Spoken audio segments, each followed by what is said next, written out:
بسم اللہ الرحمن الرحیم۔ شروع اللہ کے نام سے جو بڑا مہربان نہایت رحم والا ہے۔ اعوذ باللہ من الشیطان الرجیم۔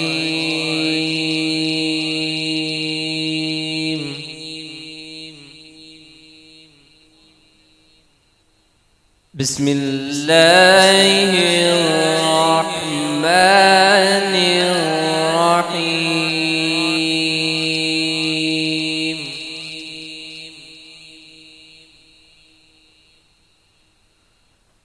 الحمد للہ الذی وهب لي على الكبر اسماعیل واسحاق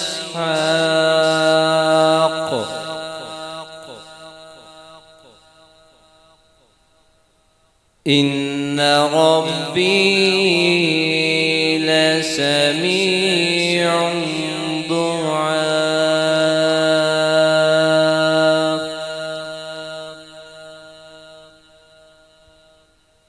رب اجعلني مقيم الصلاة ومن ذريتي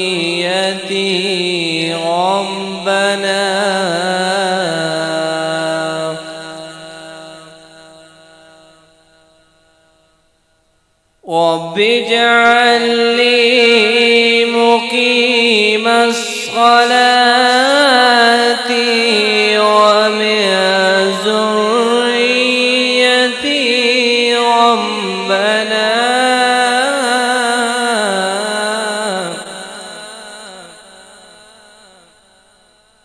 ربنا وتقبل دعاء ربنا اغفر لي ولوالدي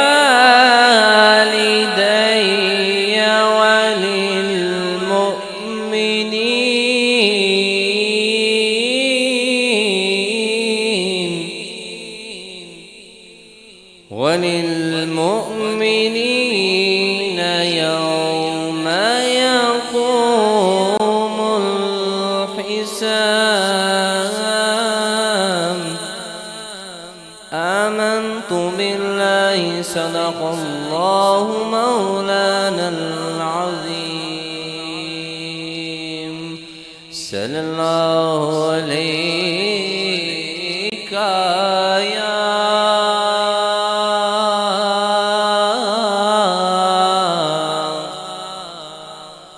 رسول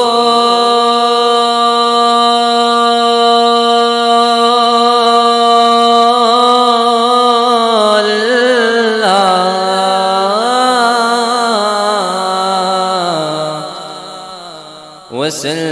وسلم عليك يا حبيب الله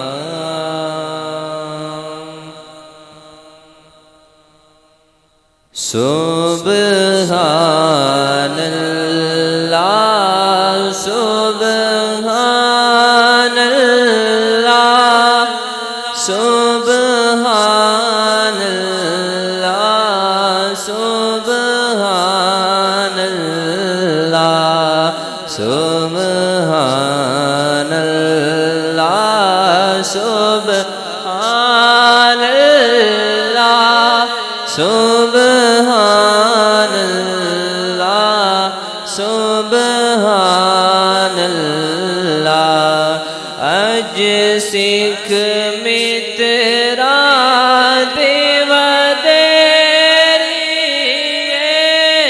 اج سکھ میں تیرا دیو دیری کیوں دل اداس گنیری کیوں دل کنیری یہ لولو وچ شوق چنگیری یہ اجنینا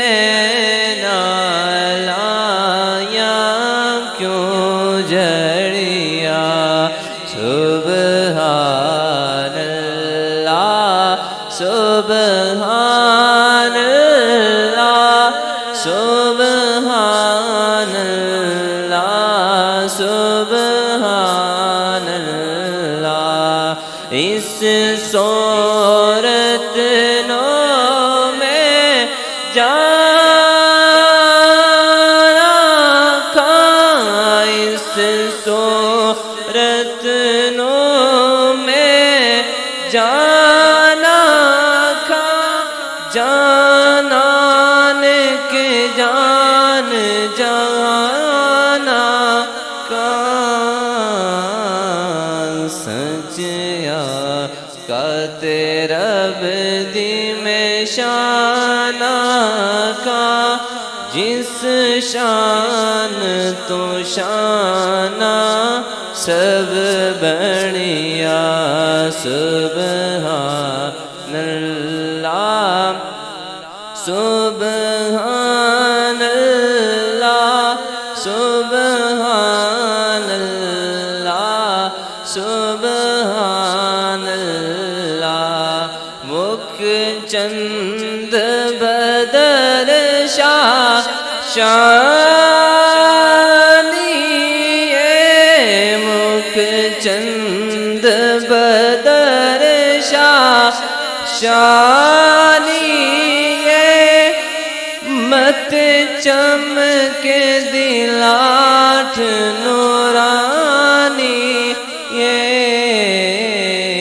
کالی زلف تے آنکھ مستانی یہ مخمور یقین مدبریا سبحان اللہ سبحان اللہ سبحان اللہ سبحان اللہ سبحان اللہ سبحان اللہ سبحان اللہ سبحان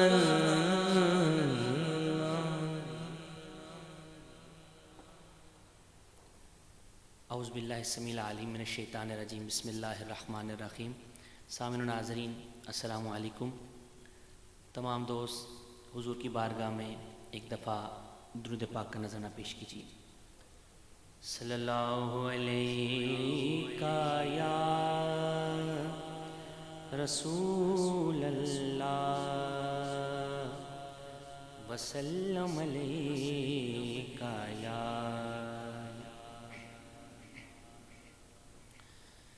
میرے ادراک میں جلوے متشکل کر دے میرے مولا میرے ادراک میں جلوے متشکل کر دے ورنہ پھر اپنی تجلی کو میرا دل کر دے میرے معبود مجھے دے کے عبادت کا شعور میرے معبود مجھے دے کے عبادت کا شعور میرے سجدوں کو میری زیست کا حاصل کر دے میرے سجدوں کو میری زیست کا حاصل کر دے وہ گناہ گار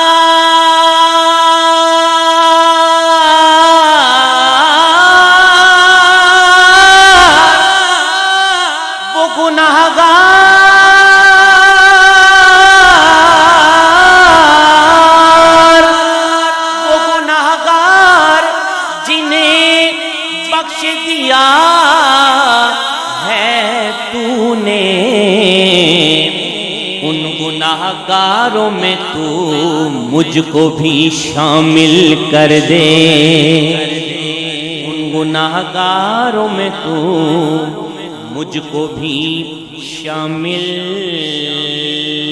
کر دے۔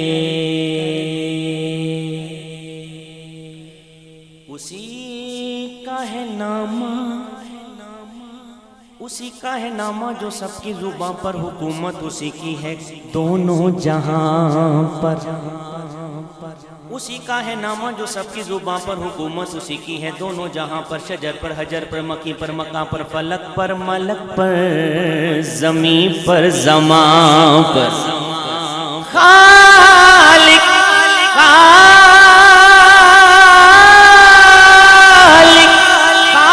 نے اپنے نور کا جلوہ دکھا دیا، سب نور کو ملا کے محمد بنا دیا، سب نور کو ملا کے محمد بنا دیا۔ تو معجزہ میرے نبی کا، حضور کی نعت، اور اس کا مضمون یہ ہے کہ حضور نے کہہ دیا تو ہو گیا، یہ اس کا مضمون ہے۔ اب دیکھیے معجزات کو شاعر نے کیسے قلم بند کیا۔ حضور کی نعت اور شاعر کہتا ہے کہ معجزہ میرے نبی کا، کہہ دیا تو ہو گیا، معجزہ میرے نبی کا، کہہ دیا تو ہو گیا، معجزہ میرے نبی کا، کہہ دیا تو ہو گیا، آپ نے قطرے کو دریا کہہ دیا تو ہو گیا، آپ نے قطرے کو دریا کہہ دیا تو ہو گیا، آپ نے قطرے کو دریا کہہ دیا تو ہو گیا۔ مسجد نبوی میں گھر سے آپ کے منبر تلک، مسجد نبوی میں گھر سے آپ کے منبر تلک، آپ نے جنت کا ٹکڑا کہہ دیا تو ہو گیا، آپ نے جنت کا ٹکڑا کہہ دیا تو ہو گیا، مصطفیٰ سے ہے خدا کو پیار کتنا دیکھیے، مصطفیٰ سے ہے خدا کو پیار کتنا دیکھیے، خانہ کعبہ کو قبلہ کہہ دیا تو ہو گیا، خانہ کعبہ کو قبلہ کہہ دیا تو ہو گیا، سامنے جابر کے فرزندوں کی لاشیں دیکھ کر، سامنے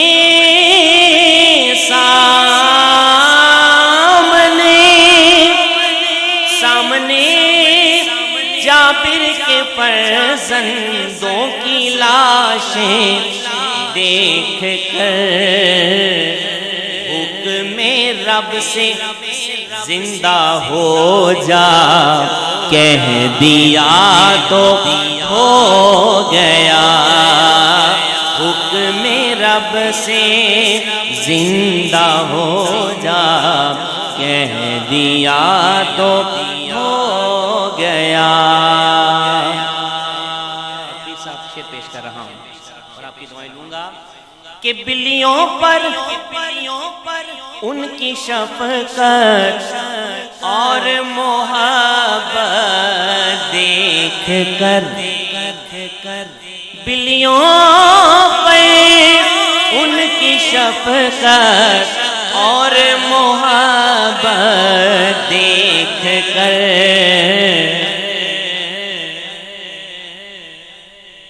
مصطفیٰ نے ابو ہریرہ کہہ دیا تو ہو گیا، مصطفیٰ نے ابو ہریرہ کہہ دیا تو ہو گیا، مصطفیٰ نے ابو ہریرہ کہہ دیا تو ہو گیا۔ ہاتھ میں تلوار لے کے آئے جب حضرت عمر، ہاتھ میں تلوار لے کے آئے جب حضرت عمر، مراد رسول آ میرے دامن میں آ جا، کہہ دیا تو ہو گیا، آ میرے دامن میں آ جا، کہہ دیا تو ہو گیا۔ اب دیدہ تھے بوقت عصر جب حضرت علی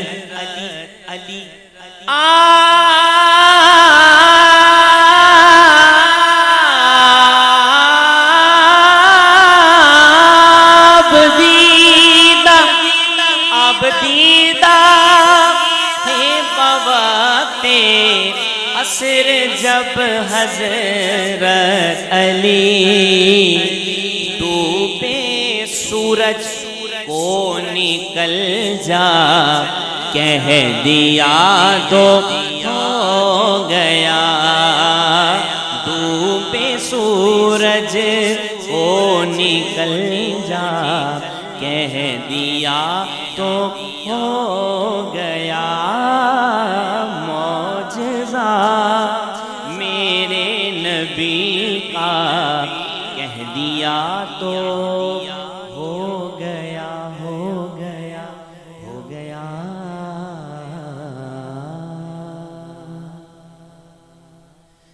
کہ تن من وارا جس نے دیکھا،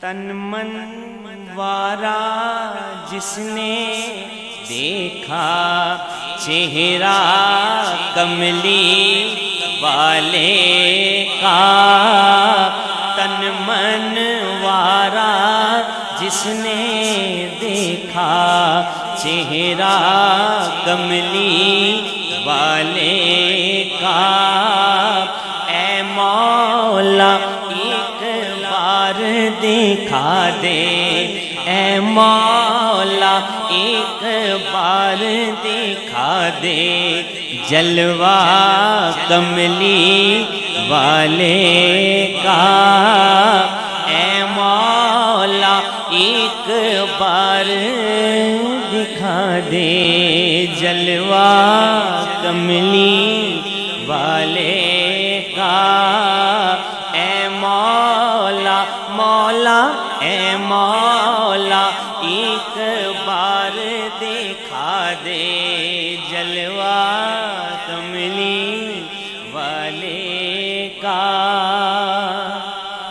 ہر نعمت دیتا ہے خدا پروار کے ان پر دیتا ہے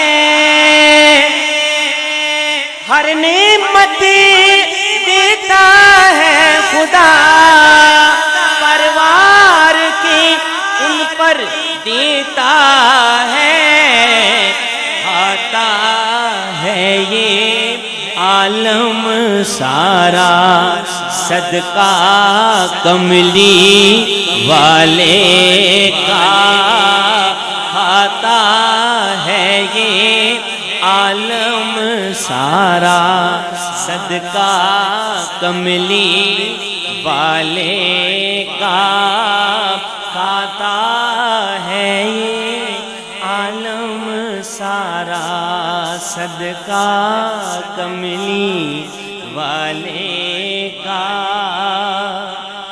ہوگی طلب ترینا پوری دور کریں گے وہ دوری دور کریں گے وہ دوری انشاءاللہ ہم دیکھیں گے روضہ کملی والے کا انشاءاللہ ہم دیکھیں گے روضہ کملی والے کا انشاءاللہ ہم دیکھیں گے روضہ کملی والے کا آل نبی اولاد علی کی شان بڑھائی اللہ نے ان کی شان بڑھائی اللہ نے کتنا اعلیٰ کتنا بالا کتنا اعلیٰ کتنا بالا کنبا کملی والے کا کتنا اعلیٰ کتنا بالا کنبا کملی والے کا قبر میں جب پوچھیں گے فرشتے اپنا تعارف پیش کرو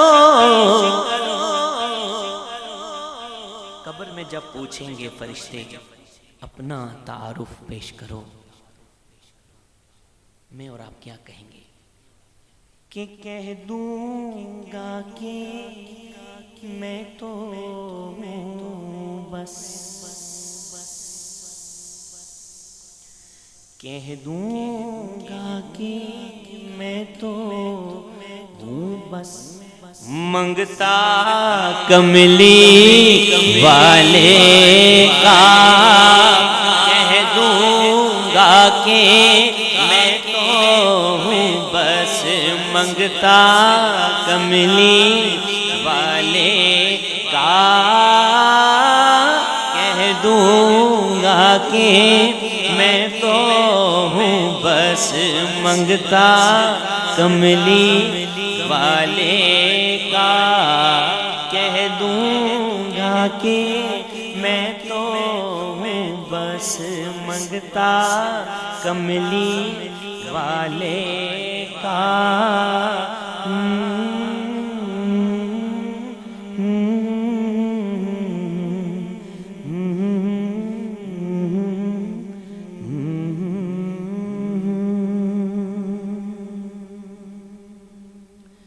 رمضان شریف کے بابرکت دن ہیں تو دعا ہے کہ اللہ پاک ایک ایسا وقت بھی لائے کہ ہم پیر صاحب کی مائیت میں رمضان شریف میں مدینہ شریف ہوں تو اسی مناسبت سے میں ایک کلام پیش کر رہا ہوں چند اشعار سماعت فرما لیں کہ اس طرح بلا لیں گے،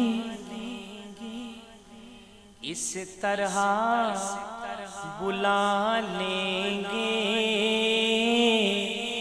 سرکار مدینے میں، اس طرح بلا لیں گے سرکار مدینے میں،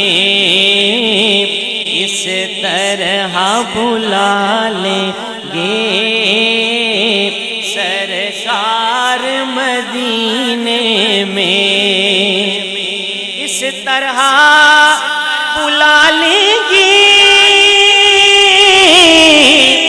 سرکار مدینے میں کہ مکے میں کروں سحری، مکے میں کروں سحری افطار مدینے میں، مکے میں کروں سحری افطار مدینے میں، مکے میں کروں سحری، سحری مکے میں کروں سحری افطار مدینے میں، بھرتی ہے جہاں جھولی ہر بے کس و بے بس کی، دکھیاروں کا رہتا ہے، دکھیاروں کا رہتا ہے غم خار مدینے میں، دکھیاروں کا رہتا ہے، رہتا دکھیاروں کا رہتا ہے غم خار مدینے میں، مکے میں کروں سحری افطار مدینے میں، یہ دل کی تمنا ہے پہنچوں در اقدس پر، لاچار کو بلوائیں آقا، لاچار کو بلوائیں سرکار مدینے میں، لاچار کو بلوائیں سرکار مدینے میں، اے صوفی خلیل کے دل جا کر میں دیکھوں گا،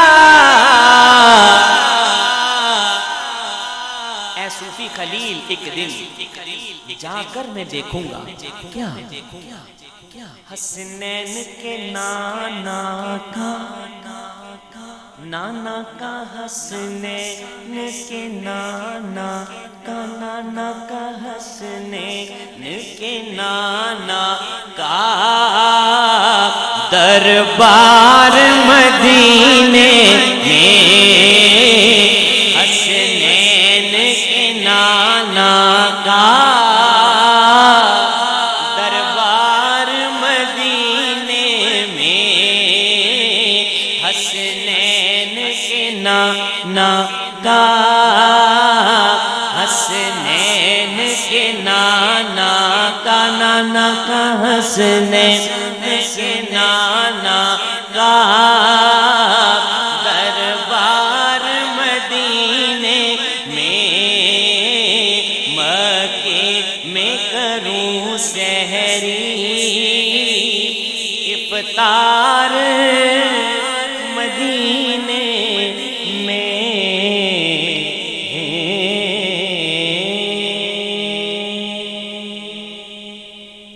آپ کو میں نے اردو کے 2 کلام سنائے، جی کر رہا ہے کہ آج میں بڑے عرصے بعد یہاں پہ حاضر ہوا ہوں، بھائیوں نے حکم دیا ہے تو میں ایک پوربی کی نعت پوربی زبان میں اس کے 3 اشعار میرے پاس 3 ہی لکھے ہوئے ہیں، 3 پیش کر دیتا ہوں جلدی جلدی سے کہ آمینہ کے لالنا، آمینہ کے لالنا، آمینہ کے لالنا، آمینہ کے لالنا، آمینہ کے لالنا، لجپال نام تورا، لجپال نام تورا، لج موری پالنا، آمینہ کے لالنا، آمینہ کے لالنا، آمینہ کے لالنا، آمینہ کے لالنا، لجپال نام تورا، لجپال نام تورا، لج موری پالنا، آمینہ کے لالنا، آمینہ کے لالنا، دھرتی کے بھاگ جاگے، دھرتی کے بھاگ جاگے، تیرے پاؤں چوم کے، حوروں نے قصیدے گائے، تیرے جھوم جھوم کے، دھرتی کے بھاگ جاگے، تیرے پاؤں چوم کے، حوروں نے قصیدے گائے، تیرے جھوم جھوم کے، تو ہے بے مثال تیری، تو ہے بے مثال تیری، کہیں بھی مثال نہ، آمینہ کے لالنا، آمینہ کے لالنا، آمینہ کے لالنا، آمینہ کے لالنا، تورے ہاتھ پریت موری، تورے ہاتھ لاج رے، ٹوٹے ہیں نصیب مورے، بگڑے ہیں کاج رے۔ محمدی روحانی قافلے کا مشن کیا ہے؟ سماعت فرمائیں۔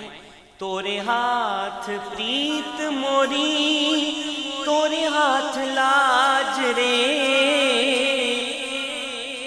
تورے ہاتھ پریت موری، تورے ہاتھ لاج رے، پھوٹے نصیب مورے، بگڑے ہیں کاج رے۔ سب کو سنبھالا تو نے، سب کو سنبھالا تو نے، مجھے بھی سنبھالنا، آمینہ کے لالنا، آمینہ کے لالنا، آمینہ کے لالنا، آمینہ کے لالنا، پریت بسی ہے توری مورے انگ انگ میں، رنگ دے چنریا موری، لائلہ کے رنگ میں، رنگ دے چنریا موری، لائلہ کے رنگ میں، رنگ نہیں چھوٹے پیا، رنگ نہیں چھوٹے پیا، ایسا رنگ ڈالنا، آمینہ کے لالنا، آمینہ کے لالنا، آمینہ کے لالنا، آمینہ کے لالنا، لجپال نام تورا، لجپال نام تورا، لج موری پالنا، آمینہ کے لالنا،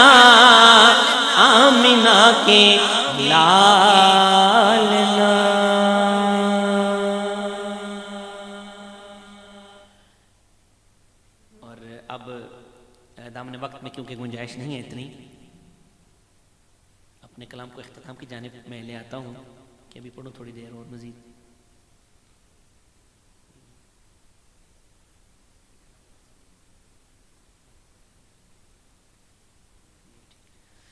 اور آخر میں بارگاہ مشکل کشا میں اپنی حاضری پیش کر رہا ہوں. چند اشعار آپ سماعت فرما لیں کہ زمین سے لے کے آسمان تک علی کے جھنڈے گڑے ہوئے ہیں.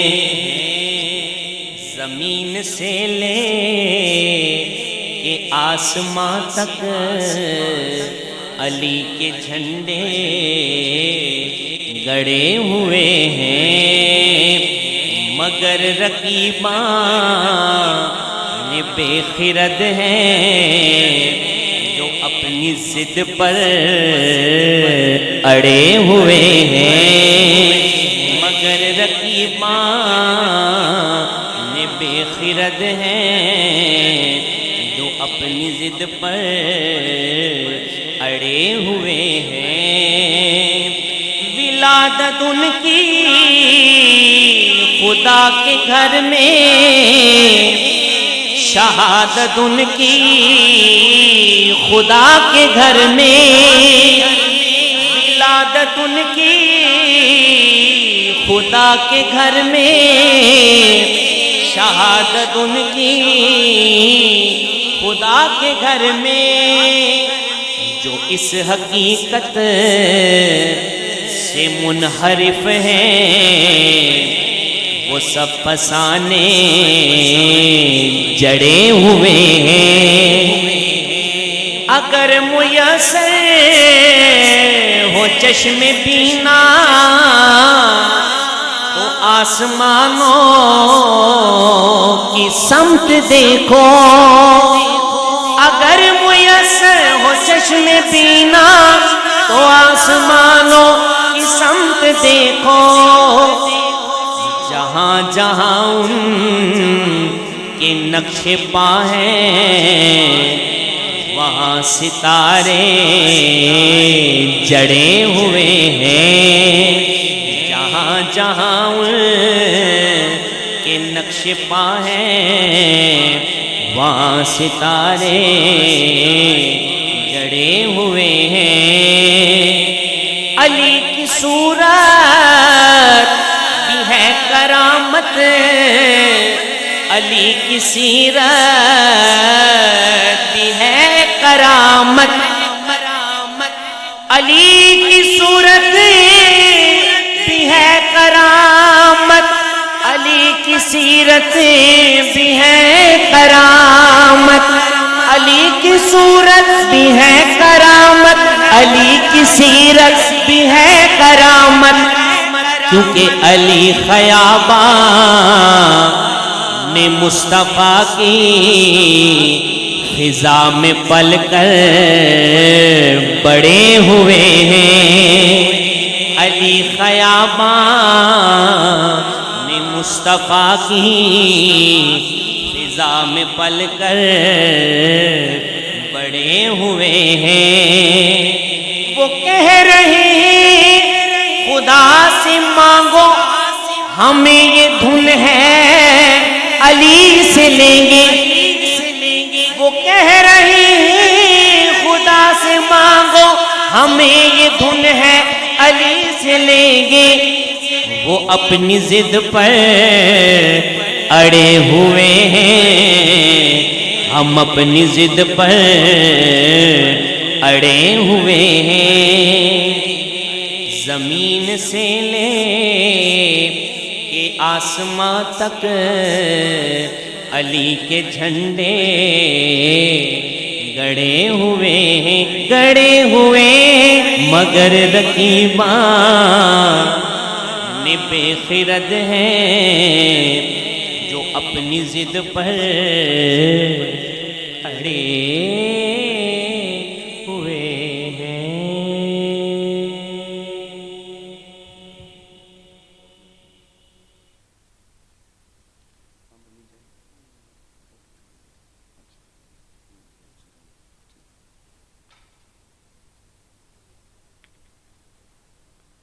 الحمدللہ رب العالمین والصلاة والسلام علی سید الانبیاء والمرسلین اما بعد فاعوذ باللہ من الشیطان الرجیم بسم اللہ الرحمن الرحیم قل یا ایہا الناس قد جاءکم الحق من ربکم فمن اہتدی فانما یہتدی لنفسہ ومن ضل فانما یضل علیہ وما انا علیکم بوکیل صدق اللہ العظیم ان اللہ وملائکتہ یصلون علی النبی یا ایھا الذین آمنوا صلوا علیہ وسلموا تسلیما اللہم صلی علی محمد وعلی آل محمد وبارک وسلم سبحان اللہ وبحمدہ سبحان اللہ العظیم۔ اللہ تبارک و تعالی جل شانہ قرآن مجید فرقان حمید میں ارشاد فرماتا ہے، آپ کہہ دیجئے کہ اے لوگو تمہارے پاس حق تمہارے رب کی طرف سے پہنچ چکا ہے، اس لیے جو شخص راہ راست پر آ جائے سو وہ اپنے واسطے راہ راست پر آئے گا، اور جو شخص بے راہ رہے گا تو اس کا بے راہ ہونا اسی پر پڑے گا اور میں تم پر مسلط نہیں کیا گیا۔ اللہ تبارک و تعالی نے اس آیت کریمہ کے اندر حق کی طرف اشارہ کیا ہے کہ جب تمہارے پاس حق پہنچ چکا ہے تو راہ راست پر آ جاؤ۔ اور حق ہے کیا؟ حق یہ ہے کہ اللہ کے محبوب صلی اللہ تعالی علیہ وآلہ وسلم تمہارے درمیان تشریف لے آئے ہیں، اور قرآن آپ صلی اللہ علیہ وسلم پہ نازل کر دیا گیا، اور آپ خاتم النبیین ہیں، اور جو راستہ آپ بتا رہے ہیں وہی حق کا راستہ ہے۔ جو اس پہ چلے گا وہ کامیاب ہو جائے گا اور اس کو راستہ مل جائے گا۔ سیدھا راستہ قرآن اور سنت کا ہے، جو اس پہ عمل کرے گا تو اسے کامیابی مل جائے گی، اگر اس پہ عمل نہیں کرے گا تو اسے کامیابی نہیں ملے گی۔ میرے آقا نبی کریم صلی اللہ تعالی علیہ وآلہ وسلم کا فرمان اقدس ہے، رشک صرف دو شخصوں پر ہو سکتا ہے،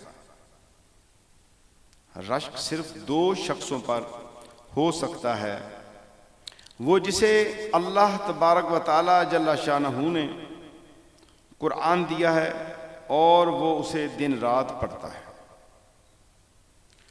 اور اس پر سننے والا کہے گا کہ اگر مجھے بھی اس کا ایسا ہی علم ہوتا جیسا کہ اس شخص کو دیا گیا ہے تو میں بھی اسی طرح کرتا جیسا کہ یہ کرتا ہے۔ اور دوسرا شخص جس پہ رشک کے متعلق میرے آقا صلی اللہ علیہ وسلم نے ارشاد فرمایا ہے، وہ شخص ہے جسے اللہ نے مال دیا ہے اور وہ اپنا مال اللہ کی راہ میں خرچ کرتا ہے۔ اب یہ دو بندوں کا ذکر اس حدیث مبارک میں ہے، ایک قرآن پڑھنا اور ایک اللہ کی راہ کے اندر مال خرچ کرنا۔ اب دیکھیے میں اور آپ کس سطح پر ہیں؟ کیا آیا ہمارا شمار قرآن کی تلاوت کرنے والوں میں ہے؟ قرآن مجید فرقان حمید ہمارے گھروں میں پڑا ہوا ہے، کیا آیا ہم اس کی تلاوت کرتے ہیں؟ رمضان المبارک کی ان خوبصورت راتوں میں اور دنوں میں ہم نے کبھی قرآن کو کھولا، پڑھا یا نہیں؟ اگر ابھی بھی غفلت میں ہے، ابھی بھی قرآن پڑھنا نصیب نہیں، تو پھر ہمیں رونا چاہیے، گڑ گڑانا چاہیے، اللہ کے حضور معافی مانگنی چاہیے۔ مال ہونے کے باوجود ہم مال خرچ نہیں کر رہے، اس زمانے میں بھی کہ جب امت جو ہے مصیبت میں ہے، تکلیف میں ہے، وبائی مرض نے پوری دنیا کے اندر قرآن مچا دیا ہے، مصیبت زدہ لوگ جو ہیں وہ پریشان حال ہیں، ہمارا مال کس وقت کام آئے گا؟ تو یہ دو عمل ایسے میرے آقا صلی اللہ تعالی وسلم نے فرمائے کہ دو شخصوں پہ رشک کیا جا سکتا ہے، ایک وہ جو قرآن کی تلاوت میں مصروف ہے، اور ایک وہ جو اللہ کی راہ کے اندر مال تقسیم کرنے کے اندر لگا ہوا ہے۔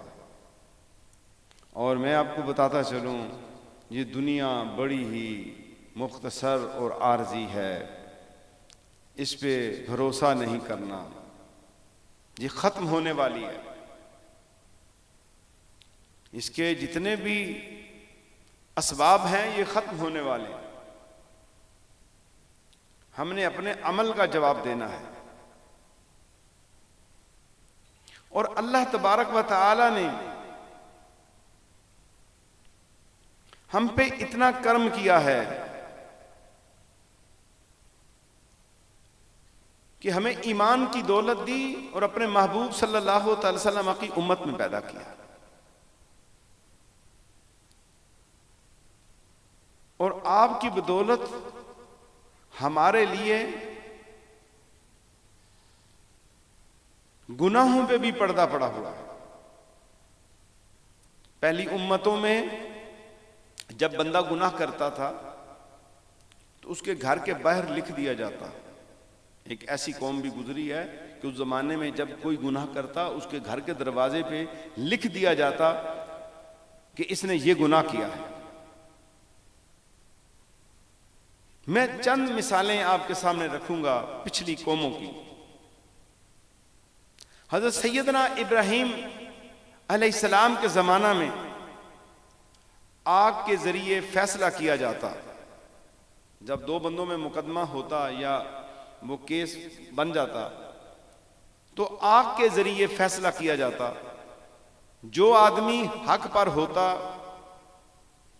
اور جو ناحق پہ ہوتا، دونوں ملزم اور مدعی، وہ اپنا اپنا ہاتھ آگ میں ڈال دیتے۔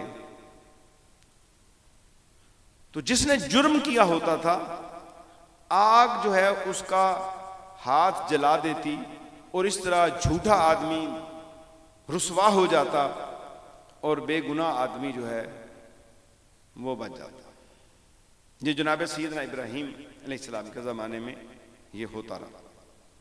جناب سیدنا موسیٰ علیہ السلام کا زمانہ آیا۔ اس وقت جب اس طرح کی کیفیت پیدا ہوتی تو دو بندوں کو کھڑا کر دیا جاتا اور ایک اچھا موٹا ڈنڈا وہاں پر رکھ دیا جاتا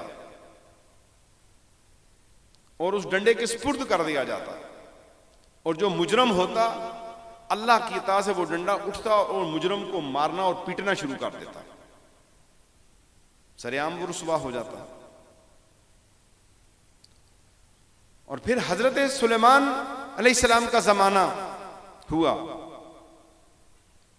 سچے آدمی کے لیے اور جھوٹے آدمی کے لیے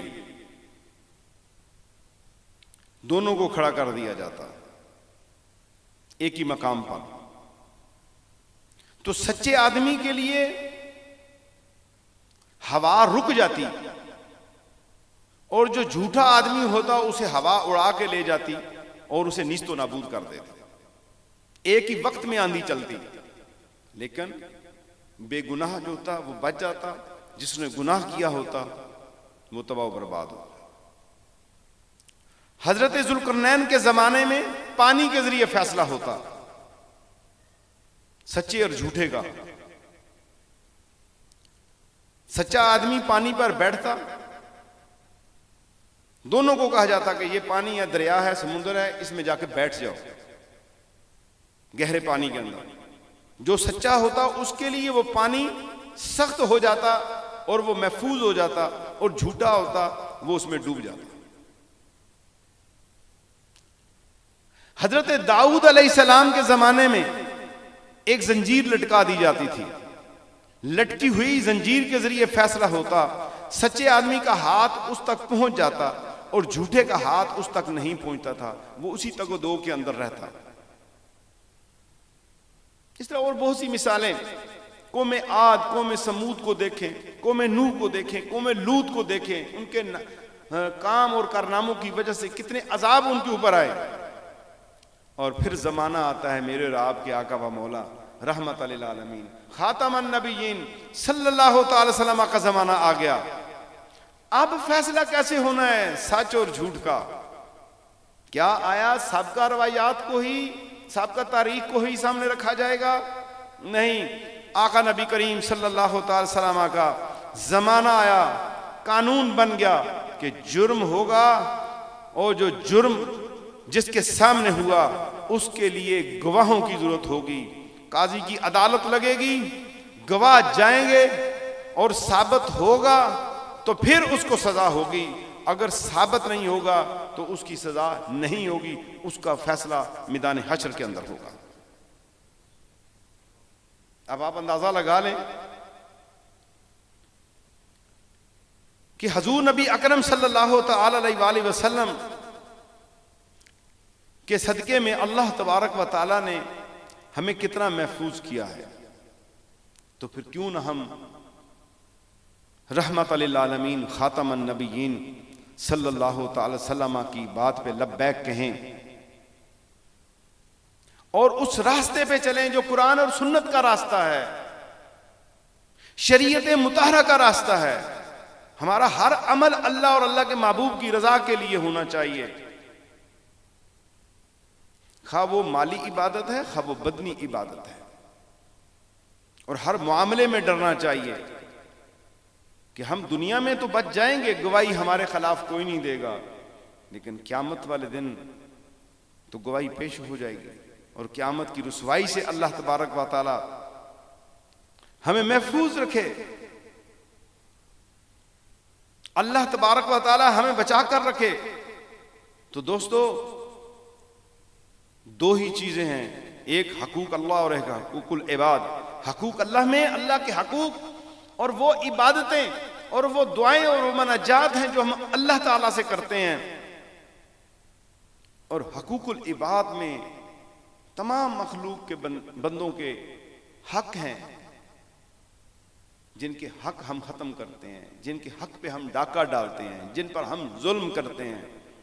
ان کا فیصلہ دنیا میں ہو گیا، قتل، چوری، ڈکیتی، زنا، بدکاری، لوٹ گسوٹ، قبضہ زمین پر، غریب، یتیم، بیوہ کا مال.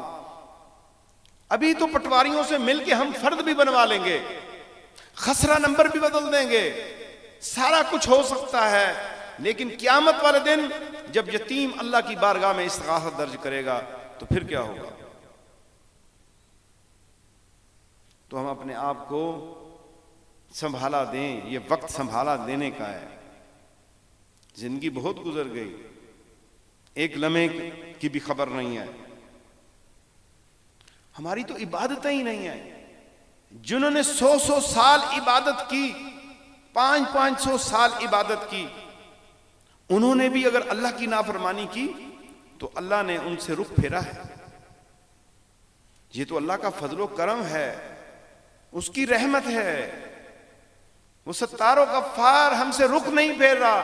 ہمارے گناہوں کے باوجود وہ ہمارے اوپر روزی کی تنگی نہیں کر رہا. ہمارے گناہوں کے باوجود ہمارے پہ پتھر نہیں برسا رہا. یہ اس کا فضل اور کرم اور احسان ہے.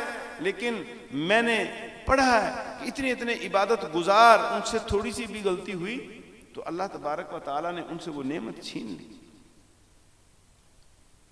ایک شخص 100 سال اللہ کی عبادت میں مصروف رہا، اور ایک دن شیطان اسے وسوسہ دیتا ہے کہ تو اللہ کی عبادت میں لگا ہوا ہے، تو اپنی ایک حدود تو نے مقرر کر لیا ہے کہ میں نے یہ کام کرنا ہے اور اپنے گھر میں آ جانا ہے اور سائیڈ پہ بیٹھ کے میں نے اللہ کی عبادت کرنی ہے. تو جو ہے نا بالکل تیری عبادت قابل قبول نہیں ہے. تو نکل اس سے باہر، لوگوں کے ساتھ جا کے نیکی کے کام کر اور باہر نکل جا. اور شیطان ایسے کاموں میں پھنسانے کے لیے ایسے وسوسے پیدا کرتا ہے کہ جس کی وجہ سے وہ بندہ اللہ کی بارگاہ سے دور ہو جائے، اللہ کی رحمتوں سے دور ہو جائے. اس عبادت گزار پہ شیطان کا وار چل گیا اور اس نے اپنی اس عبادت کو چھوڑا اور شہر میں اپنے رشتہ داروں کے پاس چلا گیا. اور ایک رشتہ دار سے اس کی ملاقات ہوئی اور اس نے کہا کہ میں مصیبت میں ہوں، تو میرے ساتھ رہ، اور میری اس تکلیف کو دور کر دے. تو اس نے اس کے ساتھ رہنا شروع کر دیا. وہ عابد اب اس کے ساتھ رہتا ہے, اس کے ساتھ اس کا رہنا سہنا ہے, وہ اس کے ساتھ مدد کرتا ہے, دنیا کے کام کاج میں ہاتھ بٹاتا ہے. تو اس طرح وہ عابد 7 ماہ تک اس دنیا دار کے ساتھ بیٹھ گیا اور اپنی عبادت کو چھوڑ دیا اس نے. تو ایک رات اس عبادت گزار نے, جو سابقہ عابد تھا, وہ سویا اور ایک دم گھبرا کے اٹھ گیا اور شور ڈال دیا. تو اس کے گھر والوں نے پوچھا کہ تجھے کیا ہوا؟ اس نے کہا جلدی چراغ جلاؤ, اندھیرے میں مجھے گھبراہٹ ہو رہی ہے. چراغ جلایا گیا. تو عابد نے کہا میں سویا ہوا تھا اور میں نے خواب میں ایک حسین و جمیل چہرے والی ہستی کو دیکھا جس نے صاف شفاف لباس زیب تن فرمایا ہوا تھا, اور اس نے مجھ سے فرمایا میں اللہ تعالی کا رسول ہوں, تو نے اللہ اور اس کے رسول میں کون سا عیب دیکھا ہے کہ تو نے اللہ تعالیٰ کی بندگی چھوڑ دی اور تو دنیا میں فنا ہو گیا. اتنا عرصہ عبادت کرنے کے بعد تو دنیا کے اندر لگن میں چلا گیا, حتیٰ کہ اس کی اتنی عبادت نہیں تھی, وہ دنیا میں کھو گیا. تو اپنے آپ کو موت آنے سے پہلے سنبھال لے. ایک دم اللہ کی رحمت نے اس کے دل پہ ڈیرا جمایا اور انوارات کی کرنیں گریں.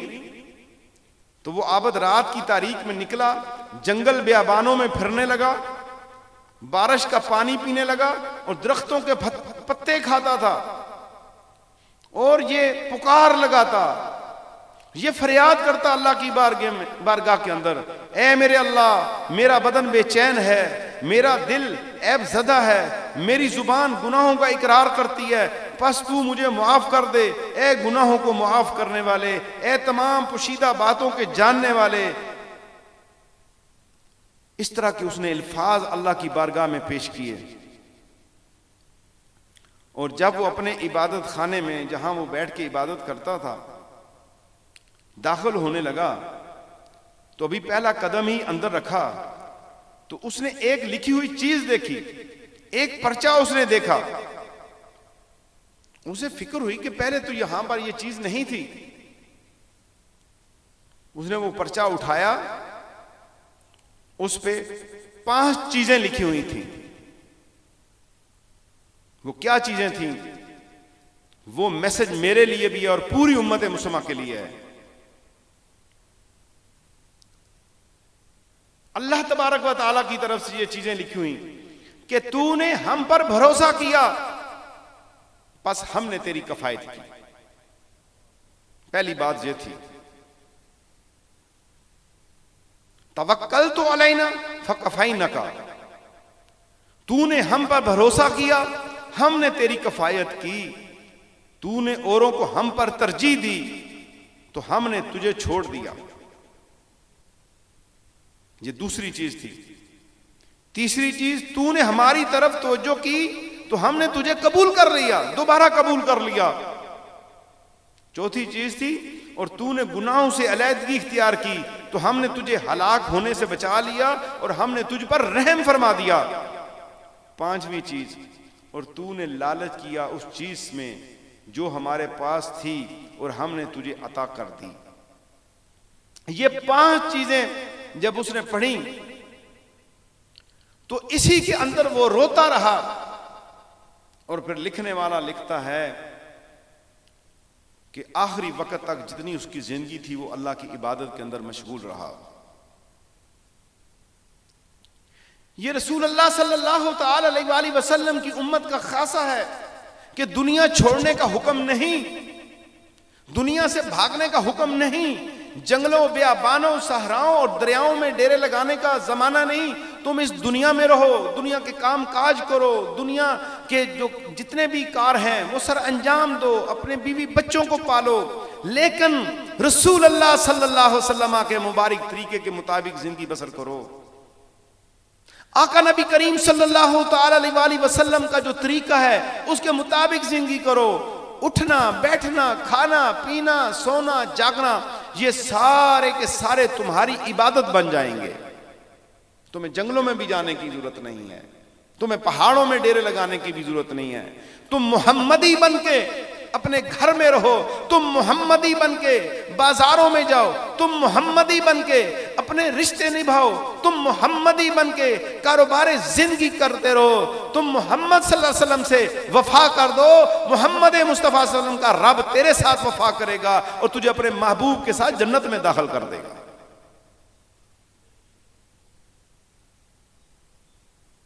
تو کوشش کیجئے اللہ کی یاد میں, اللہ کی محبت میں, اللہ کا ذکر جو ہے, اللہ کا ذکر روح کی لذت ہے. یاد رکھیے مومن حق بات کو سن کے تڑپ جاتا ہے, مومن قرآن کی بات کو سن کے تڑپ جاتا ہے, مومن اپنے محبوب کی بات کو سن کے تڑپ جاتا ہے. حضرت سیدنا شبلی رحمت اللہ تعالی کی مجلس سجی ہوئی ہے اور وہ مجلس میں واز فرما رہے ہیں اور اپنے خطاب میں اپنے بیٹھنے والوں کو مخاطب کر رہے ہیں. اللہ تعالیٰ کی ہیبت اور خوف سے ڈرو لوگو, اللہ کا ڈر اپنے دل میں رکھو, اللہ کی محبت کو حاصل کرو, اللہ کی محبت میں نکلو, توبہ کے لیے دوڑو, استغفار کرو اور اللہ کا ڈر رکھو, اپنے دل کے اندر پیدا کرو. ان کی بات میں اتنی لذت تھی کہ ان کی مجلس میں بیٹھے ہوا ایک نوجوان نے جب یہ سنا کہ اللہ کی محبت کی طرف دعوت دی جا رہی ہے تو اس نے اتنے زور سے چیخ ماری اور پھڑکنے لگ پڑا. جب اس کے قریب جاتے ہیں دیکھا تو اس کی روح پرواز کر گئی. ایسے لوگ تھے کہ علماء حق کی بات سنتے ہیں, ان کے قلب پہ ایسا اثر ہوتا اور ایسا اثر ہوتا اور ایسی ندامت اپنے بات کے اوپر, اپنی زندگی اور اپنے کام کے اوپر انہیں پیدا ہوتی کہ وہ رونا شروع کر دیتے, یا ان کی زندگی ٹھیک ہو جاتی یا اسی وقت جو ہے وہ اللہ کی محبت میں تڑپنا شروع کر دیتے اور اللہ تبارک و تعالیٰ ان کی توبہ کو قبول کر لیتا. تو یہ ایسا واقعہ ہو گیا. وہ نوجوان وہاں پہ مر گیا. اس کے ورثاء نے بادشاہ کو بتایا کہ حضرت شبلی رحمت اللہ تعالیٰ کی مجلس تھی اور انہوں نے کوئی ایسی بات کیا, ہمارا لڑکا نوجوان مر گیا ہے. تو بادشاہ نے جناب سیدنا شبلی رحمت اللہ سے پوچھا کہ اس بارے میں آپ کیا فرماتے ہیں؟ تو جناب شبلی رحمت اللہ نے فرمایا, اے امیر المومنین, اے مسلمانوں کے حاکم, میں نے تو اللہ کا ذکر بتایا تھا. اس مجمع میں ایک ہی روح تھی جو اللہ کی پسندیدہ تھی اور اس کو اپنے مالک کا اشتیاق ہوا اور اس نے اپنے گناہوں پہ ندامت کی. مولا سچی توبہ تو میں نے کر لی ہے, یہ نہ ہو کہ میں دنیا میں جاؤں تو دوبارہ گناہوں میں غرق ہو جاؤں. میری روح اب اس چیز کا اصرار کرتی ہے مولا میں تیرے ساتھ مل جاؤں. تو اللہ نے اس کی طلب کو پورا کر لیا اور اس کی روح کو اپنے پاس بلا لیا. بس یہ واقعہ ہوا ہے. تو وہ بادشاہ رونے لگ پڑا اور اس نے ورثاء کو فرمایا اس معاملہ کو چھوڑ دو, ان کا کوئی گناہ نہیں, اللہ تعالیٰ سب بہتر جانے والا ہے.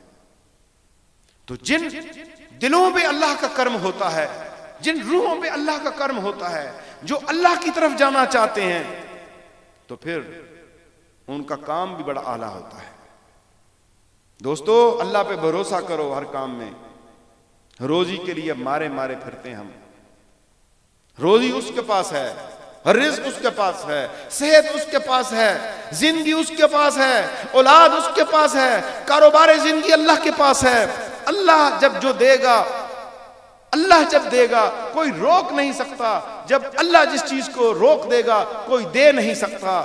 اللہ نے جو میرے نصیب میں لکھا ہے اس نے میرے تک پہنچنا ہے، تو پھر ہمیں اس پہ بھروسہ کرنا ہے، ہر معاملے کے اندر بھروسہ کرنا ہے، کبھی بھی رب سے گلہ اور شکوہ نہیں کرنا۔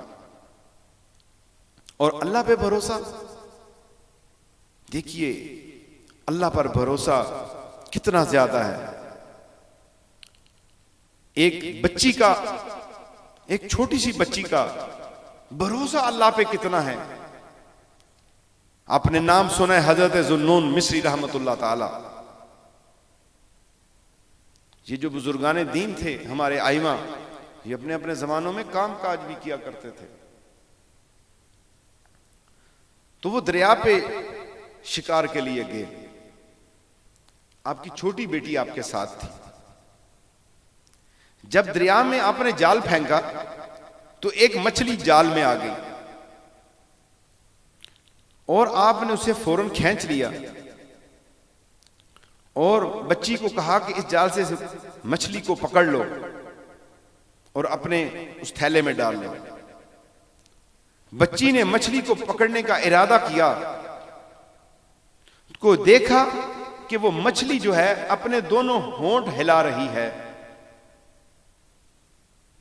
اس کے ہونٹ ہل رہے ہیں، منہ ہل رہا ہے۔ کافی دیر وہ دیکھتی رہی، تو اس نے دوبارہ اس مچھلی کو پانی میں چھوڑ دیا۔ تو یہ واقعہ دیکھ کے حضرت ذوالنون مصری رحمت اللہ تعالیٰ نے اپنی بیٹی سے فرمایا، بیٹا تو نے ساری محنت ضائع کر دی، اتنی دیر سے میں نے جال لگایا ہوا تھا،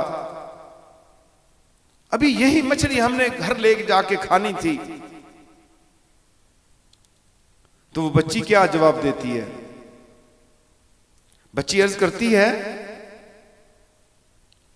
اے ابا جان، جب میں نے غور کیا مچھلی کی طرف تو اللہ تبارک و تعالی نے میری آنکھوں کے پردے ہٹا دیے اور میرے کانوں کی سماعت کے پردے ہٹا دیے، اور میں دیکھ رہی ہوں کہ یہ تسبیح اللہ کا ذکر کر رہی ہے۔ جو چیز اللہ تعالیٰ کا ذکر کرتی ہے میں اسے کھانے کے لیے راضی نہیں ہو سکتی، کیونکہ وہ ذاکر ہے اللہ کی، اس لیے اللہ نے میرے ہاتھ سے چھڑا دی اور میں نے اسے پانی کے اندر واپس بھیج دیا۔ یاد رکھیے گا، انسان ہو یا دنیا کی چیزیں، جب وہ غافل ہوتا ہے تو اس پہ مصائب آتے ہیں۔ یہ درخت غافل ہوتا ہے تو کٹ جاتا ہے، مچھلی غافل ہوتی ہے تو شکار ہو جاتی ہے۔ حضرت ذوالنون مصری نے فرمایا، بیٹی اب ہم کیا کریں؟ بچی نے عرض کیا، ہم اللہ پر توکل کرتے ہیں، توکلت الی اللہ، اور وہ ہمیں ایسی مخلوق سے رزق دے گا جو اللہ تعالیٰ کا ذکر نہیں کرتی، ہمیں کچھ نہ کچھ وہ رزق دے گا اللہ، آپ فکر نہ کریں۔ چنانچہ آپ نے شکار چھوڑ دیا اور دونوں باپ بیٹی شام تک اللہ تعالیٰ پر بھروسہ کر کے ٹھہرے رہے۔ شام تک ان کے پاس کوئی چیز نہیں آئی۔ جب عشاء کا وقت ہوا تو ان دونوں پر یہ کیفیت تھی کہ بھوک بھی لگی ہوئی ہے، لیکن خود وہ ولی ہیں اور بیٹی ان کے ساتھ ہے۔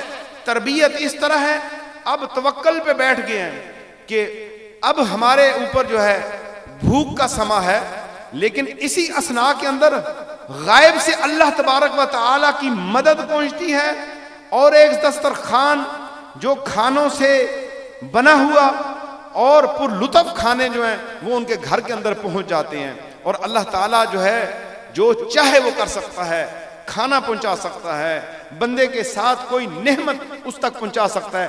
اللہ کو کوئی روکنے والا نہیں ہے۔ جنہوں نے اللہ پہ بھروسہ کیا ہے، اللہ تو پتھروں میں رہنے والی مخلوق کو بھی رزق دے رہا ہے، اور لاکھوں اور کروڑوں مچھلیاں اور پانی کی جو مخلوق ہے وہاں پر بھی ان کو رزق مل رہا ہے۔ یہ پرندے جو اتنے اڑ رہے ہیں ان کو بھی اللہ رزق دے رہا ہے۔ اللہ کے لیے یہ مشکل نہیں ہے، اور خوانے نعمت ایک قوم کے اوپر نازل ہوتے رہیں، اللہ تبارک و تعالی سے تیار شدہ کھانا ان کے پاس پہنچ جاتا ہے۔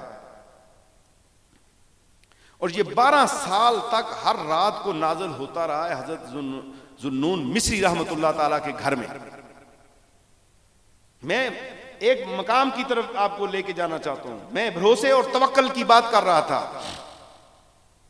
تو حضرت ذوالنون مصری نے گمان کیا کہ یہ دسترخوان اس لیے آتا ہے کہ میں اللہ کی عبادت کرتا ہوں، روزہ رکھتا ہوں، اللہ کی فرمانبرداری کرتا ہوں، اللہ کی عبادت کرتا ہوں، میں اللہ کا اطاعت گزار ہوں،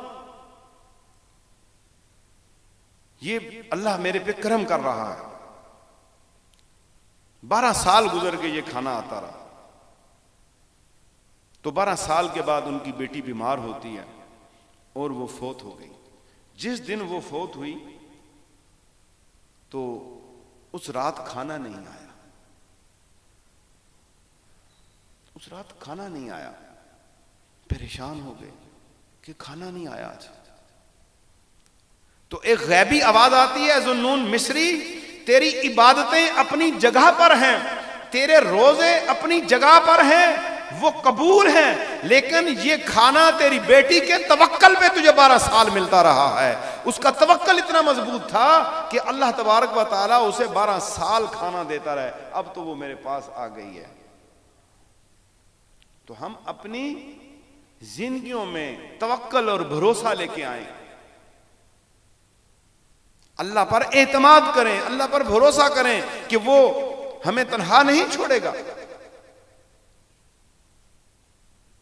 لیکن ہم کیا کر رہے ہیں اس زمانے میں؟ وبا کا زمانہ ہے، توبہ کرنے کا زمانہ ہے، بیماری پھیلی ہوئی ہے، ڈاکٹر پریشان، حکومتیں پریشان، ہمارا توکل، جس کے پاس پیسہ ہے تو وہ سٹور سے جو ہے 3 ماہ 4 ماہ کا راشن اکٹھا کر رہا ہے۔ وہ کہتا ہے یہ پیسہ اب یہاں سے بینک سے نہ نکالو، میرے اوپر وقت آ گیا تو میں کیا کروں گا؟ ماں کے پیٹ میں روزی کون دیتا تھا؟ وہاں پر بھی روح تھی، سانسیں چل رہی تھیں، ماں کے پیٹ میں تیرا کاروبار کیا تھا؟ جو رب ماں کے پیٹ میں تجھے روزی دے سکتا ہے، جو رب تجھے اس زمانے میں روزی دے سکتا ہے کہ تیرے دانت بھی نہیں ہیں اور زبان اور ہونٹ بھی تیرے اور جسم بھی بڑا نرم ہے اور تجھے شیریں دودھ دیتا ہے ماں کی چھاتی سے، تیرے پاس کوئی کاروبار نہیں ہے، تجھے اٹھا اٹھا کے گھر والے پھرتے ہیں، کیا تجھے جوانی میں وہ چھوڑ دے گا یا بڑھاپے میں چھوڑ دے گا؟ صلہ رحمی کیجئے، صلہ رحمی کا وقت ہے، غریبوں کی مدد کیجئے، غریبوں کی مدد کا وقت ہے، یتیموں بیواؤں کی مدد کیجئے، یہ وقت ہے آل رسول کی خدمت کیجئے، یہ وقت ہے اللہ کے بندوں کی خدمت کیجئے، یہ وقت ہے۔ آج کا مسلمان جو ہے اتنا فکر مند ہے، اتنا فکر مند ہے۔ میرے شیخ نے کسی ولی اللہ کا ذکر لیا، میں نام بھول گیا ہوں کہ وہ کیا نام تھا، لیکن بات یاد ہے۔ وہ فرماتے ہیں رات کے وقت وہ اپنے بچوں میں بیٹھتے تھے، جب کھانا آتا تو وہ کہتے ٹھہر جاؤ، اپنے بچوں کو بھیج دیتے، جاؤ جو ہے پہلے باہر کی خبر گیری کر کے آؤ، باہر کی خبر گیری کرو کہ کیا میرا ہمسایہ، اس کے پاس کھانا ہے، اس کے پاس کھانا ہے، دوسرے کے پاس کھانا ہے۔ اور اگر انہیں پتا چلتا کہ ان کے ہمسائے میں کھانا نہیں تو وہ قلیل کھانا جو ان کے لیے ہوتا تھا اسے 3 4 5 حصوں میں جتنے گھروں تک تقسیم ہوتا تھا پہلے ان کو تقسیم کرتے تھے، اور پھر وہ رات خاموشی کے ساتھ اللہ کی عبادت میں مصروف ہو جایا کرتے تھے۔ تو اللہ تبارک و تعالیٰ نے ان کی اس ادا کو اتنا پسند کر دیا ہے کہ ان کی رہنے والی جتنی نسلیں تھیں اور ان کے سارے جو بچے تھے وہ ولایت کے اندر رنگے گئے، وہ اللہ کے ولی بن گئے۔ ہمیں اپنی فکر ہے، اپنے بچے کی فکر ہے، میرا بیٹا جو ہے اس کے پاس کپڑا ہونا چاہیے، میرے بیٹی کے پاس کپڑا ہونا چاہیے، کبھی یہ فکر بھی کیا ہے؟ سر عام جو ہے سر عام ہم گناہ کرتے ہیں، سر عام گناہ کرتے ہیں، اس کے باوجود اللہ ہمیں معاف کر رہا ہے۔ یہ فکر پیدا کرو۔ حضور صلی اللہ علیہ وسلم کا اگر نام ہم لیتے ہیں، حضور صلی اللہ علیہ وسلم کے عشق کا دعویٰ کرتے ہیں، تو اے مسلم، اے آج کے مسلمان، پھر اس بات کو خیال میں رکھ، رحمت للعالمین خاتم النبیین، اللہ کے آخری نبی کا ہم نے کلمہ پڑھا ہے، تو پھر ان کی زندگی پہ بھی نظر دوڑائی ہے کہ ان کی زندگی کیسے تھی، ان کا کھانا پینا کیسے تھا۔ ان کے پاس سونا جاگنے کے بچھونے کیسے تھے، ان کا سامان زندگی کس طرح کا تھا۔ منع نہیں ہے اگر اللہ نے آپ کو اچھی دولت دی ہے، پیسہ دیا ہے، تو پھر کنجوسی بھی نہیں کریں، اچھا پہنیں، اچھا کھائیں، منع نہیں ہے، لیکن خیال کریں غریبوں کا۔ ہم تو غریب کے بچے کو جو ہے اس کے سر پہ ہاتھ نہیں پھرتے، کپڑے پھٹے پرانے کسی کے ہیں اس کو سلام نہیں کرتے۔ ایک عید کے موقع کی بات یاد آ گئی کہ میرے آقا صلی اللہ تعالی وسلم عید کی نماز کے لیے اپنے کاشانہ مبارک سے باہر تشریف لائے تو دیکھا کہ چند بچے کھیل رہے ہیں۔ عید پہ بچے بڑے خوش ہوتے ہیں، کپڑے پہنتے ہیں اور بڑی خوشی کا سما، بچے زیادہ عید کو انجوائے کرتے ہیں۔ دیکھا کہ ایک بچہ ایک کونے میں بیٹھا رو رہا ہے اور اس کے بدن پر پھٹے پرانے کپڑے ہیں، تو نبی پاک صلی اللہ تعالی وسلم اس بچے کے قریب چلے جاتے ہیں، اس کے سر پہ ہاتھ رکھتے ہیں، بیٹا تو کیوں رو رہا ہے؟ تو دوسرے بچوں کے ساتھ کھیل نہیں رہا؟ اس بچے نے عرض کیا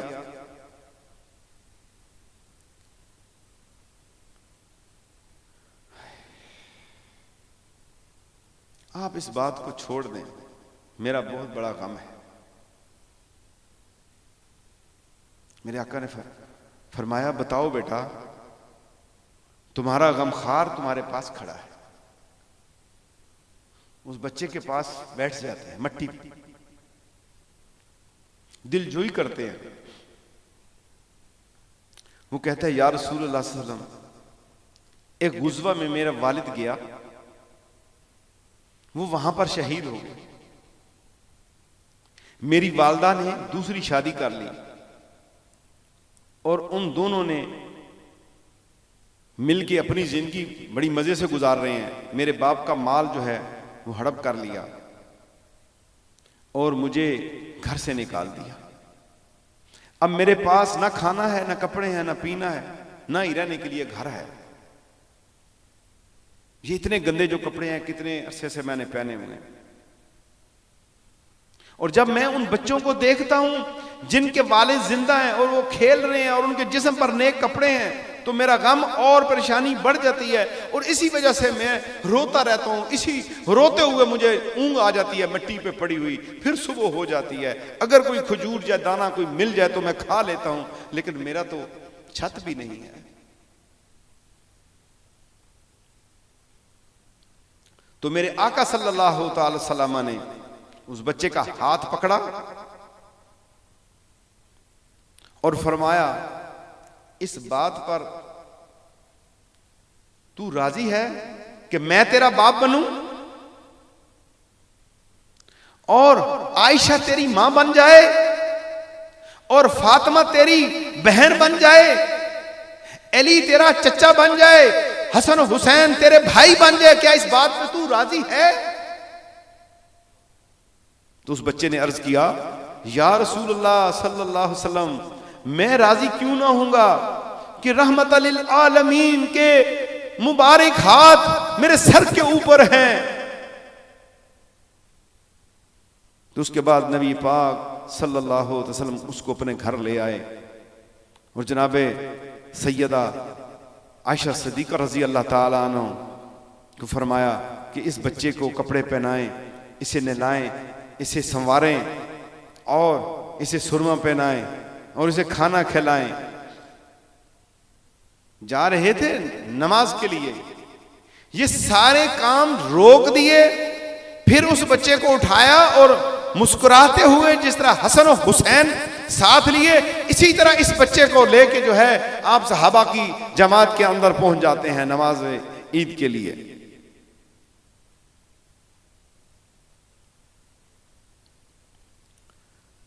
تو پھر جب لڑکوں نے اس کو دیکھا تو کہنے لگے تو روتا رہتا تھا، تیرے کپڑے بڑے پرانے تھے اور تو بھوکا تھا، تیرے جسم کے کپڑے پھٹے ہوئے تھے، اب کپڑے جو تیرے جسم پہ ہیں یہ بھی بڑے صاف ستھرے ہیں، تو وہ کہتا ہے تمہیں پتہ ہے کہ رسول اللہ صلی اللہ علیہ وسلم نے میرے سر پہ ہاتھ رکھ دیا ہے اور اماں عائشہ میری ماں بن گئی ہیں, فاطمہ میری بہن اور علی میرے چچا اور حسن حسین میرے بھائی ہیں, میں اس وقت تم سب سے زیادہ امیر ہو گیا ہوں. مجھے اپنی ذات پہ فخر ہو رہا ہے کہ اللہ نے میری تقدیر میں یہ لکھا ہے کہ مجھے حرم رسول کے اندر داخلہ مل گیا. تو پھر وہ کیا کہتے ہیں, کاش ہم سب کے بھائی کسی نہ کسی غزوے اور جنگ میں شہید ہو جاتے تو ہمارے اوپر بھی اسی طرح رحمت ہو جاتی. تو جب تک نبی پاک صلی اللہ تعالی وسلم ظاہری وصال میں رہے تو یہ حضور اس کی کفالت کرتے رہے, اور جب میرے آقا علیہ الصلوۃ والسلام کا وصال ظاہری ہوا مدینہ میں کوہرام مچ گیا تھا. روایت میں ملتا ہے کہ یہ بچہ دیوانوں کی طرح, مجنون کی طرح, اس وقت جوانی کی طرف یہ چل نکلا تھا, اور یہ مٹی اٹھاتا تھا اور اپنے سر پہ ڈالتا اور کہتا آج میں یتیم ہو گیا ہوں, آج میں یتیم ہو گیا ہوں, لوگوں آج میں غریب ہو گیا ہوں. اور اسے جناب سیدنا ابو بکر صدیق نے اپنے سینے سے لگایا اور کہا کہ جب تک رسول اللہ کا یہ غلام زندہ ہے اب تو میری کفالت میں رہے گا. کیا ہم نے کسی غریب بچے کی کفالت کی ذمہ داری لی؟ رسول اللہ کے عشق کی بات تو ہم کرتے ہیں, محبت رسول کی بات تو کرتے ہیں, کسی یتیم کے سر پہ ہاتھ رکھا, کسی غریب کی مدد کے لیے ہم نے کوئی کام کیا؟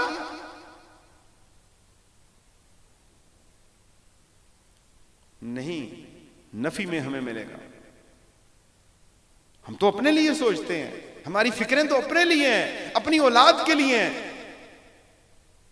ہمیں تو پیسہ ملے تو ہم جلد جلد مکان بنا لیتے ہیں, پیسہ ملے جلد از جلد جو ہے بزنس لگا لیتے ہیں, پیسہ ملے تو جلد از جلد. ایک زمانہ تھا بندے کے پاس پیسہ جب آتا تھا وہ تجزیہ کرتا تھا, میرے اس محلے میں بستی میں غریب کون ہے, سب سے پہلے اس کے گھر میں جا کے دستک دیتا, اور دستک بھی رات کے وقت جا کے دیتا, اور اٹھا کے کہتا ہے میرے بھائی مجھے کچھ مال ملا ہے, اس میں سے تجھے میں پیش کرتا ہوں, قبول کر لے, تیری بڑی مہربانی ہے, قبول کر لے.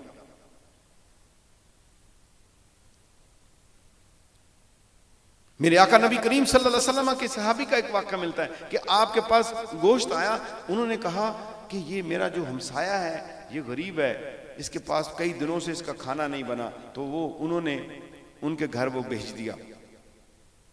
ان کے پاس گیا تو انہوں نے کہا کہ میں ایک ایسے بندے کو جانتا ہوں اس کے پاس کھانا نہیں بنتا, یہ میں کیوں نہ اسے بھیج دوں. اپنے بیٹے کو دیا, جاؤ جا کے یہ تحفہ دے آؤ. حتیٰ کہ 12 گھروں کے اندر پھرتا ہوا اسی صحابی کے پاس آ جاتا ہے, وہ رونا شروع کر دیتا ہے کہ اللہ اس سرزمین مدینہ پہ تیرے محبوب کے ایسے عاشق ہیں کہ یہ واپس لوٹ کے میرے پاس آ گیا, کسی نے نہیں کھایا.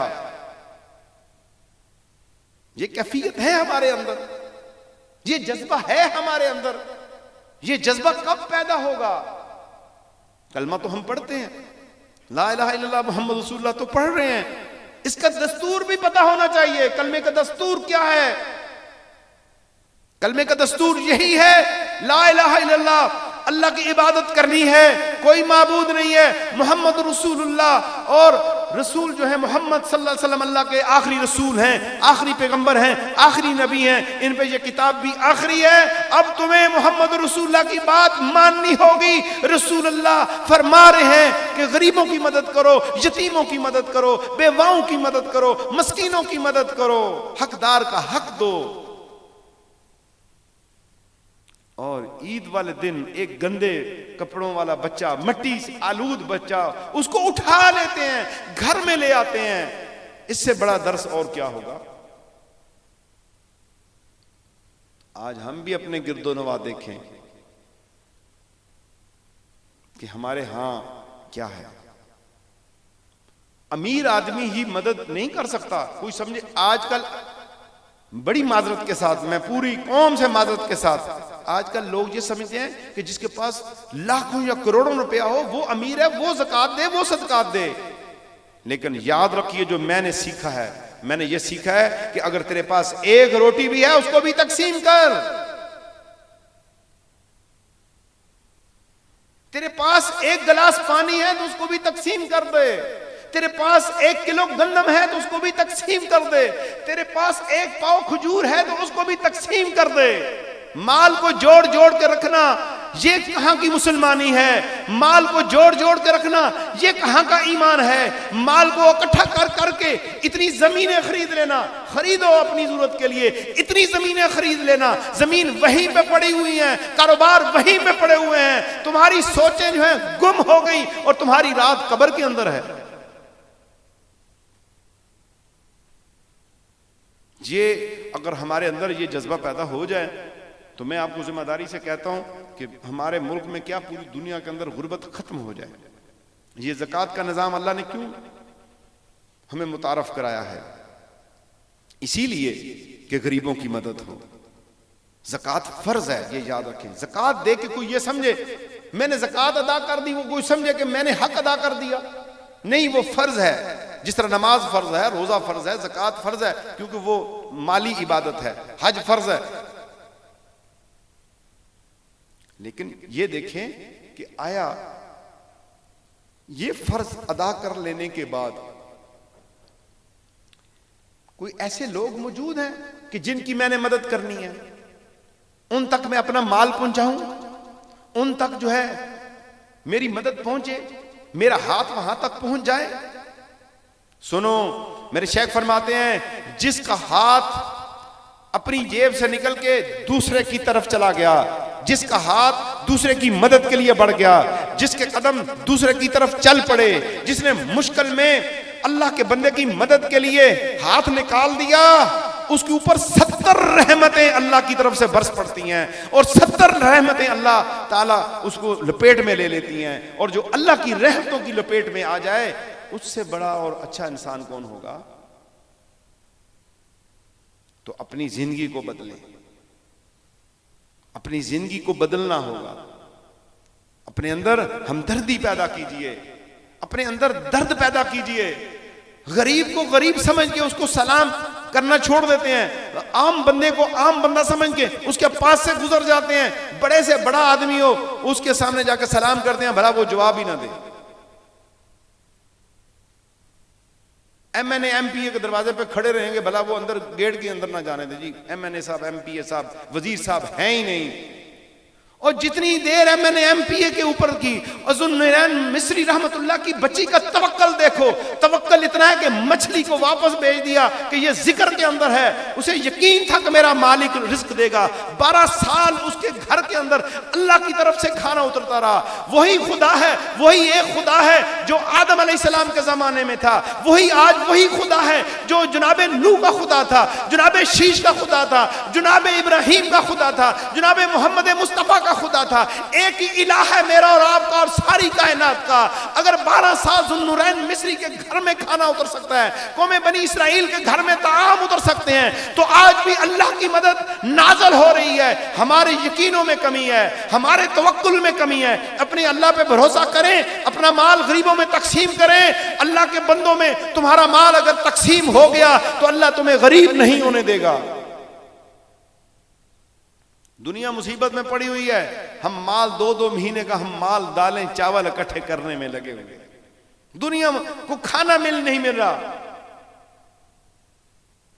لوگ مصیبت میں ہیں۔ میں ان بچوں کو دیکھتا ہوں، انہی دنوں میری ایک جگہ پہ نظر پڑی کہ وہ کوڑے کرکٹ کو تلاش کر کے اس میں سے چیزیں نکال رہے ہیں۔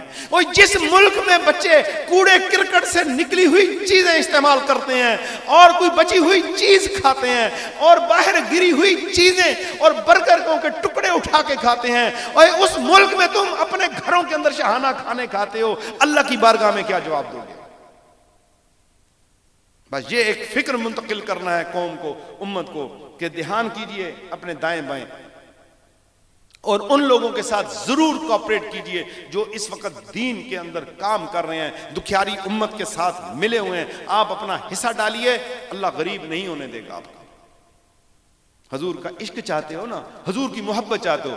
لوگ پوچھتے ہیں حضرت بتائیں رسول اللہ صلی اللہ علیہ وسلم کا عشق کیسے ملے گا؟ میں کہتا ہوں نماز کی پابندی، فرائض کی پابندی کر لو، اور رسول اللہ صلی اللہ علیہ وسلم سے اگر وفا کرنی ہے تو رسول اللہ صلی اللہ علیہ وسلم کی امت کے بندوں سے وفا کرو، خواہ وہ غریب ہے یا امیر ہے، تمہارا ہمسایہ ہے، قریب ہے یا دور والا ہے، تمہارا رشتہ دار ہے یا غیر رشتہ دار ہے، کلمے کی بنیاد پہ تم اللہ کی رضا کے لیے اس کی مدد کرو، تمہیں عشق رسول مل جائے گا، تم محبت رسول کا دولت سے سرفراز ہو جاؤ گے، تمہارا چرچا جو ہے نیکوں میں ہو جائے گا، متقین میں تمہارا نام آ جائے گا۔ اپنے دل کے اندر ہمدردی پیدا کر لو، بس ہمدردی کا وقت ہے، ہمدردی پیدا کرو۔ اللہ تعالیٰ مجھے اور آپ کو رسول اللہ صلی اللہ علیہ وسلم کی سنت پہ چلنے کی توفیق دے، ہمارے دلوں کو نرم کرے، امت کے لیے، غریبوں کے لیے ہمارے دل نرم ہو جائے۔ اللہ ہمارے نوجوانوں کو، بچوں کو، بچیوں کو حیا دے اور عبادت کی طرف آ جائیں، نیکی کی طرف آ جائیں، صلہ رحمی کی طرف آ جائیں، رشتہ داریاں آپس میں جڑ جائیں، لوگ آپس میں جڑ جائیں اور مال تقسیم ہوتا رہے اور اللہ کے بندوں کی مدد ہوتی رہے۔ اللہ مجھے اور آپ کو چن لے ان نیک کاموں کے لیے، اچھے کاموں کے لیے۔ محمدی روحانی قافلہ کا ساتھ دیجئے۔ محمدی روحانی قافلہ کا ایک ہی پیغام ہے، آئیے سب مل کر قرآن و سنت کی تعلیمات کو عام کریں، کوشش سے روحانی دینی دعوت کا کام کریں، خود نیکی کریں اور نیکی کو پھیلائیں، خود گناہوں سے بچیں اور لوگوں کو بچائیں۔ انشاءاللہ تعالی اللہ میرا اور آپ کا اور پوری امت مسلمہ کا حامی و ناصر ہو۔ وما علینا الا البلاغ المبین۔